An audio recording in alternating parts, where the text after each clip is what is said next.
They're just constantly on us. TV, radio, the mail, on our phones, texting. Hey Bill, Tim Walz here. You up?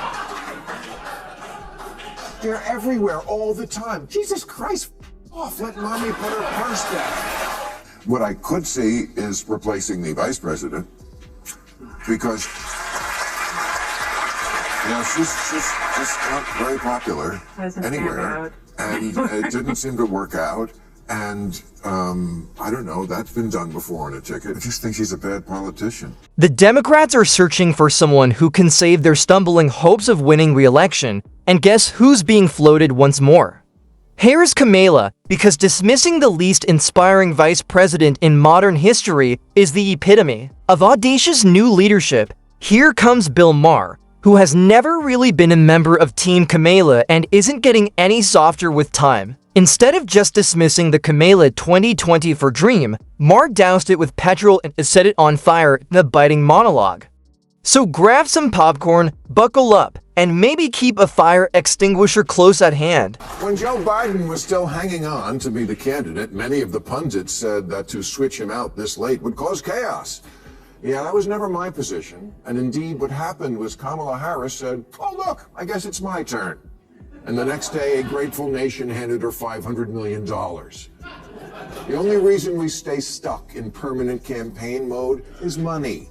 It's estimated this year that $16 billion will be spent on political ads. It's time we admit that the endless campaign exists only to enrich advertisers, political consultants, and what's left of the news media. Maher began his outburst by pointing out the obvious. Joe Biden took years, not weeks or months, to acknowledge what was evident to anyone who was listening. He was no longer mentally capable of running for re-election. Amount of arrogant fact checks hushed, ignored, or buried those of us who ventured to proclaim the truth early. However, our conspiracy theories quickly turned into common sense when Biden lost it during the presidential debate. What was the Democratic response, then? By supporting a fearless new leader? No way. They gave Kamala Harris, a vice president who was so hidden from the public that you would believe she was under witness protection, the reins. Where did they end up after she swept in unopposed and uncontested directly into one of the most disgraceful elections in American history? Used to get sick of the candidates because you barely ever saw them unless you happened to be standing at the back end of a train. But now we never stop seeing them.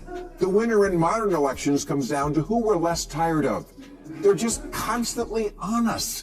TV, radio, the mail, on our phones, texting. Hey Bill, Tim Walz here. You up?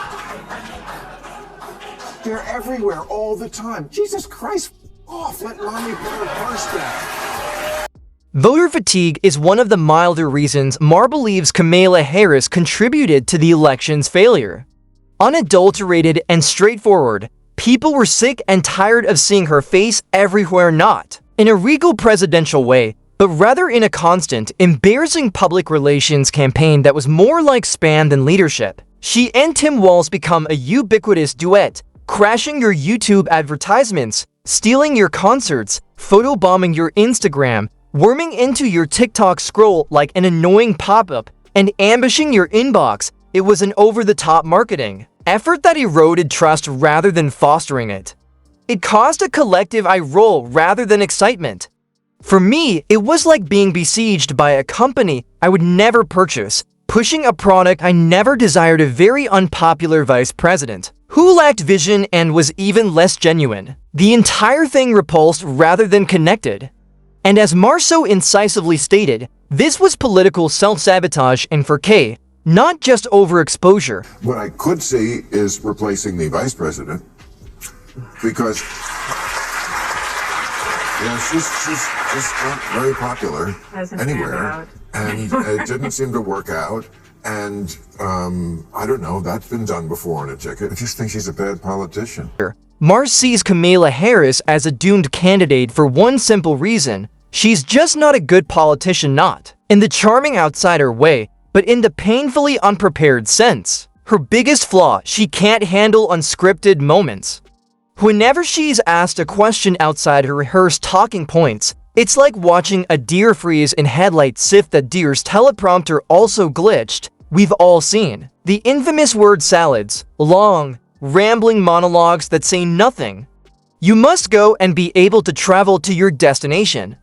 The examples are endless. Even scripted interviews are hard to watch. For someone with years in public office, her delivery is oddly unpolished, lacking the clarity and confidence politics demands. Maher's not being harsh, he's pointing out the obvious.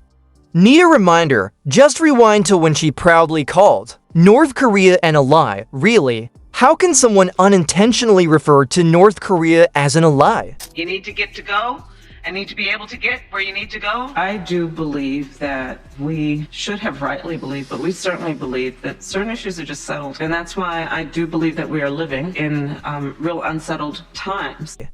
That is a complete geopolitical faceplant, not simply a casual stumble.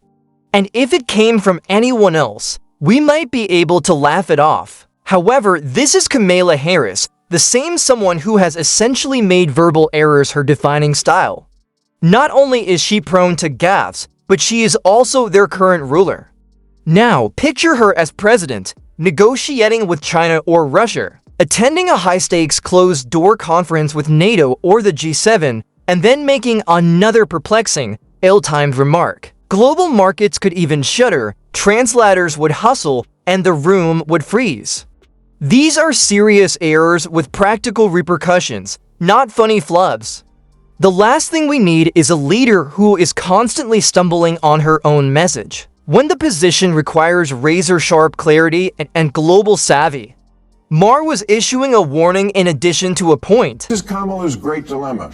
Trump is invulnerable to an October surprise, but she is very vulnerable because she's the one who is still undefined. And as she showed in this week's Bret Baier interview, her go-to when attacked for her own actions is usually Trump is worse. Okay, we know that. But now undecided voters want to hear about you. They want someone to vote for. This election comes down to this. Trump has a coalition of voters made up of A, people who really do like him, and B, people who think with all of his flaws, he's still better than far-left insanity. As if simply not being Trump is some sort of resume for the president, Kamala Harris was so ineffective on the campaign trail that she would always fall back on the same tired remark when pressed. Well, Trump was worse. It wasn't a vision, there was no leadership. Hey, at least I'm not the other guy was the political equivalent of that statement. And that's a lazy excuse, not a campaign tactic. Bill Maher thinks that one of Harris's true leadership challenges was her ability to withstand the increasingly irrational demands of the woke echo chamber. Would she follow the loudest voices or think for herself? Spoiler alert, she continually gave in. Harris folded like a lawn chair each time the time came for backbone. She repeated whatever hashtag was trending that week instead of leading by example. That wasn't just a warning sign for Maher, and for many people seeking authenticity, it was proof that she wasn't prepared to lead a divided country in dire need of guidance, not mindless compliance. For most voters, this was the breaking point. After 4 years of Biden's exhausting woke politics, the question was clear: would Kamala Harris continue or double down? And the voters' big doubt about Kamala is, are you part of far-left insanity? The attack ad I see 10 times a day and a question Bret Baier aimed at her on Wednesday was about her saying in 2019 that she supported providing taxpayer-funded exchange operations to illegal immigrants in prison. Something that's actually never happened and has no real bearing on anybody's life. But it's a litmus test for voters out there who want to know of the Democrat, is there anything your fringe can suggest that will ever make you say, no, that's ridiculous? Sadly, she offered no vision, no clarity, and no sign she'd pumped the brakes. Her silence, or worse, her complicity suggested she was ready to escalate the same divisive, performative policies that had already split the country. At a time when Americans were desperate for strength, sanity, and common sense, Harris delivered only activist slogans and empty rhetoric. When it came time to vote, they turned to Trump not just as a choice, but as a correction. Love him or hate him, he offered what Harris didn't: hope for energy independence, secure borders, and fearless leadership under pressure. Is there a more obvious reason why Maher sees Kamala Harris as unfit for the presidency? Just look at her disastrous performance as borders. Next time, maybe try. Joe Biden generally did a good job, but sure, I wish we'd tightened the border sooner, as we have done now, and trust me, I learned my lesson, and that's never going to happen again. Kamala, it's so important that you win this election, not just for the sake of retaining a real democracy and for the good of the world, but also because I predicted a month ago you'd win this thing, and if you blow it, it's going to make me look bad. Czar. She completely botched one of her most critical assignments. Under her watch, the southern border didn't just leak, it collapsed. Millions of undocumented immigrants flooded in, overwhelming resources and raising national security risks.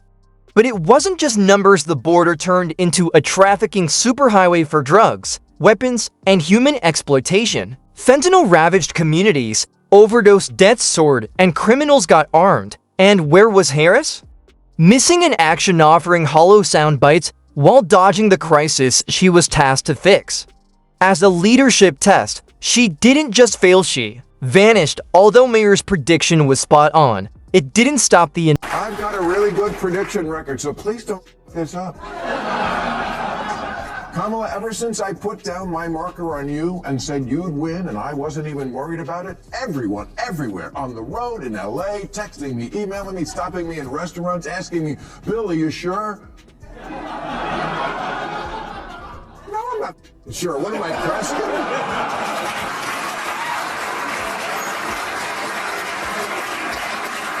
Of course I'm not sure, but that's my gut. I think Kamala Harris wants this. I think she can do this, to say nothing of, if she loses, she'll never hear the end of it from Joe. I told you I was the only one who could beat him by... Inevitable. Kamala Harris lost the election not in a close contest, but by a wide margin. And even in defeat, everything Maher warned about still holds true. Kamala hasn't changed or even pretended to shift course. If anything, she's leaning into the very flaws that made her unpopular. Take her recent speech at a major real estate conference, a perfect chance to show leadership and offer real solutions.